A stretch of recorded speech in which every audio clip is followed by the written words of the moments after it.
আসসালামু আলাইকুম প্রিয় দর্শক, আস্থা নিউজে সবাইকে স্বাগতম। দর্শক, বাংলায় একটা কথা আছে, আমাদের বাংলাদেশে আঞ্চলিক ভাষাটা কথা আছে, খাইতে দিলে সইতে চায়। তো আজকে খুব দুঃখ ভারাক্রান্ত মনে লাইভটা বসলাম যে বিএনপির নেতারা অত্যন্ত ভালোবাসে এই দলটাকে। জীবনের বুদ্ধি হওয়ার পর থেকে বাবাকে দেখেছি, মাকে দেখেছি, আত্মীয় স্বজনকে দেখেছি এই দলটার প্রতি ভালোবাসা।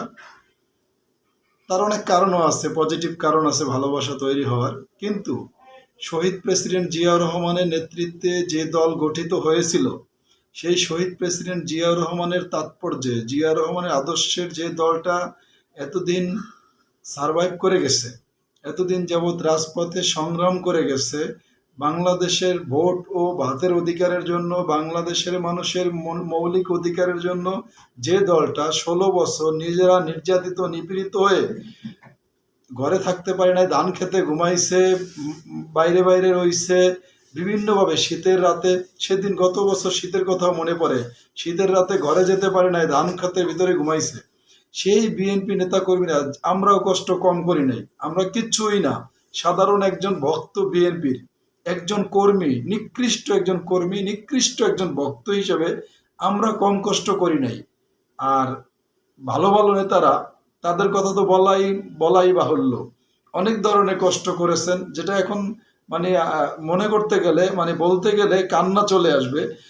সেই দলটা এত ত্যাগ তিতিক্ষার পরে 16 বছর যাবৎ যে দলটা কোনো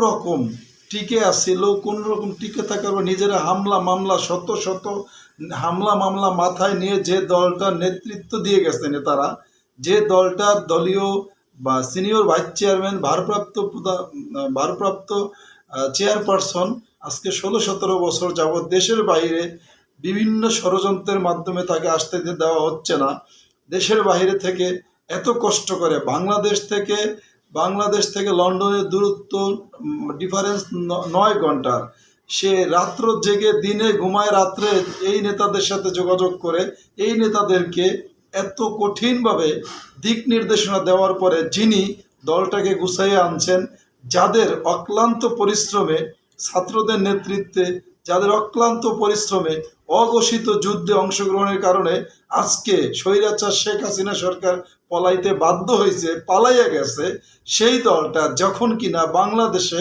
একটা নতুন রাজনীতি, যখন কিনা বাংলাদেশে একটা ভালোবাসার রাজনীতি, সম্প্রীতির রাজনীতি, নিরহংকারের রাজনীতি, কোনো রকম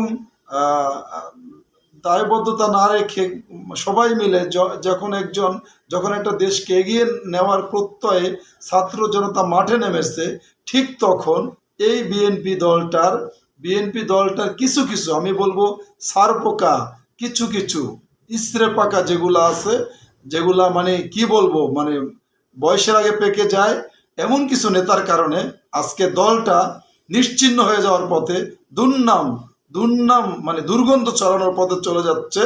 আমি আক্ষেপ করে বলতে চাই, এই দলটা যে শহীদ প্রেসিডেন্ট জিয়াউর রহমান যখন নিজে বলিষ্ঠ কণ্ঠস্বরে যুদ্ধের ঘোষণা দিয়ে নিজে সশস্ত্র যুদ্ধে নেমে পড়ছিল সেক্টর কমান্ডার হিসেবে, যে দলটা জিয়াউর রহমান মাঠে ময়দানে খেতে খামারে নিজে মাটি কেটে খাল খনন করে মানে দেশকে সমৃদ্ধির পথে নিয়ে গেছে, সেই দলটা যিনি তারেক রহমান তার বাবার আদর্শিত হয়ে, মায়ের আদর্শে আদর্শিত হয়ে মাঠে ঘাটে ময়দানে সেই ছোট্ট থেকে নির্বাচনী প্রচারণা থেকে শুরু করে যেই কোনো সভা সমাবেশ আমি দেখেছি মানে সোশ্যাল মিডিয়ার কল্যাণে, যে বাইসাইকেল করে বিলের ভিতরে যেই নেতা অল্প বয়সে কৃষকদের হাতে হাত মিলাইতে চলে যায়, সেই দলের নেতা যখন বারবার হুঁশিয়ারি করে দেশের স্বার্থে, দশের স্বার্থে, জনগণের স্বার্থে, নতুন রাজনৈতিক প্রত্যয়ের স্বার্থে, নতুন দিনের সূচনা করার স্বার্থে এই দলটা ভূমিকা অগ্রণী থাকবে, এটাই স্বাভাবিক। কারণ বাংলাদেশে ঐতিহ্যবাহী দুইটা দলের ভিতরে বিএনপি, আওয়ামী লীগ পরিণত হয়ে স্বৈরাচারে পরিণত হয়েছে, বিএনপি একমাত্র গণতান্ত্রিক দল, শহীদ প্রেসিডেন্ট জিয়াউর রহমান যিনি বহুদলীয় গণতন্ত্রের প্রবক্তা ছিলেন, সেই দলটা আজকে যখন নেতৃত্ব দিয়ে দেশকে সুসংগঠিত করে সামনের দিকে নিয়ে যাবে, সামনের দিকে স্বপ্ন দেখাবে, সেই সময় সেই প্রত্যয়ে যখন তারেক রহমান সুদূর লন্ডন থেকে রাতে না ঘুমাইয়া সারা রাত এই দেশের কল্যাণে ব্যয় করেন, সেই দলটার নেতাকর্মীরা কেমন আদর্শে আদর্শিত, দলছুট, আমি বলবো এগুলা হাইব্রিড, এগুলা দলছুট নেতাকর্মীরা, মানে নেতার কথা অমান্য করে জায়গায় জায়গায় আকাম কুকাম করে বেড়াচ্ছে। তারই ফলে আমাদের মিডিয়া প্রচার হচ্ছে, দেশের মানুষ আমাদেরকে ঘৃণা করতেছে। সেগুলা থেকে বেরিয়ে আসা উচিত। যদি দলের ভালো চান, 16 বছর সহ্য করছেন, কেন আপনাদের কেন সহ্য হচ্ছে না? লজ্জা থাকা উচিত আপনাদের। আবু সাঈদের মতো বুকে গুলি নিতে পারেন না এই পর্যন্ত, একটা লেজ গুটায় পালাইছেন, কিন্তু যখনই ছাত্র জনতার নেতৃত্বে দেশ স্বাধীন হলো, তখনই আপনারা লুটপাট করার জন্য একদল নেতাকর্মী উঠে পড়ে লেগেছেন। আমি বলবো এরা অর্বাচী, এরা বিএনপির কেউ না, এরা বিএনপির ভালো চায় না, এরা বিএনপির ক্ষতি চায়, এরা নিজেদের স্বার্থ রক্ষার জন্য বিএনপির ক্ষতি চায়। পাশাপাশি আমি মিডিয়াদেরকে অনুরোধ করব, আমাদের দেশে অনেক ঘটনা ঘটাচ্ছে স্বৈরাচারের লোকজন, অনেক ঘটনা ঘটাচ্ছে অন্য দলের লোকজন, বিএনপিকে কোণঠাসা করে, বিএনপিকে নির্বাচন থেকে দূরে রেখে, জনগণের থেকে দূরে রেখে, বিএনপিকে মাইনাস করার ফর্মুলায় যারা নেমেছে, তাদের একটা ষড়যন্ত্রের ভিতরেও অনেক ধরনের কার্যকলাপ আছে। আমি বলবো যারা বিএনপি নেতাকর্মী, যারা, আমি পরশুদিন দেখলাম জামালপুরে দু গ্রুপের সংঘর্ষ দেখলাম, তার আগে আমি আগেও নিউজ করেছি এটা নিয়ে, যে শ্যামাউবাইয়ের সাংগঠনিক সম্পাদক, লজ্জা লাগে। বাবুল কৃষক লীগের কৃষক দলের বাবুল, আমার লজ্জা লাগে একজন এই দলের একটা মানে ছোট্ট একজন সমর্থক হিসেবে, কর্মী হিসেবে আমার লজ্জা লাগে। মানুষের কাছে যাইতে পারি না। মানুষ আজকে আমার 2-3 জন বলতেছে, ভাই আপনারা এগুলো কি শুরু করছেন? লজ্জা লাগে এদের কারণে দলের ক্ষতি। আমি বলবো যে হারে তারেক রহমানের নির্দেশে, যে হারে মানে অন্যায়কারীদের বিরুদ্ধে ব্যবস্থা নেওয়া হচ্ছে, অন্যায়কারীকে দল থেকে বহিষ্কার করা হচ্ছে, স্থগিত করা হচ্ছে, 100% এমন যত লাগে, বিএনপি এরকম 2-1 জনের লোকের দল বিএনপি না।